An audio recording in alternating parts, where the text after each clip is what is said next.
Selon ces résultats, 18,2% des peuples autochtones et albinos ont été les cibles de violences physiques, 18,1% victimes de violences psychologiques et morales, 14,2% victimes de violences économiques, 15,4% des PA et PVA victimes de violences culturelles, 8,8% politiques et 25,8% victimes de l'exclusion et discrimination. Une situation qui n'a pas permis à cette couche de la population de prendre part activement au processus électoral car étant minoritaires, sont dépourvus des moyens financiers pour payer la caution et vivent dans l'insécurité. Raison pour Papi Kadjabika d'insister sur les mesures particulières de protection et participation des PA et PVA au processus électoral. Le tout par la mise en œuvre des plans de développement socio-économique et des campagnes de sensibilisation et d'éducation à la citoyenneté en leur faveur. La participation des albinos et des peuples autochtones pygmées sur le plan politique est très faible.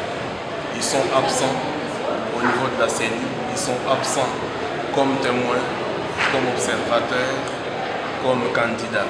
On s'est rendu compte que les albinos et les peuples autochtones pygmées, compte tenu de leur état de vulnérabilité, ils sont délaissés pour compte, alors qu'ils sont citoyens congolais au même titre que les autres citoyens. Sur place, la présidente des KJN ajoute que ces défis sont justifiés par l'absence d'un plan de participation des PAP et PVA à la gestion de la chose publique, le silence de ces peuples face aux violences dont ils sont victimes. Jolie Kamuntu recommande aux PAP et albinos de prendre conscience de leur apport qui est incontestable et très important pour le développement du pays, de dénoncer et se plaindre devant les autorités judiciaires chaque fois qu'ils sont victimes de violences, aux partis politiques de sensibiliser et favoriser l'adhésion des PAP et albinos au fond d'une représentation et une participation équitable au gouvernement ainsi qu'à la CENI. Elle recommande de mettre en œuvre des textes qui protègent les PAP et PVA et faire en sorte qu'ils ne soient pas discriminés pendant le processus électoral. On a constaté qu'il y avait un déséquilibre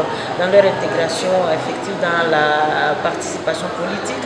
On a constaté aussi certaines violences qui subissaient depuis le début du processus et ça nous a impliqué. On a dit on peut consacrer un projet à ces deux catégories-là pour essayer de changer, pour essayer d'alerter, pour essayer de mobiliser les autorités et les parties prenantes autour de leur situation. Des recommandations qui croisent les souhaits du secrétaire exécutif provincial de la CENI et le membre des partis politiques présents à ces assises. Prennent part à ces assises de 2 jours les autorités locales, jeunes, femmes, CENI, partis politiques de la ville et des territoires. Le tout sous l'appui financier et accompagnement des IRI, Institut républicain international.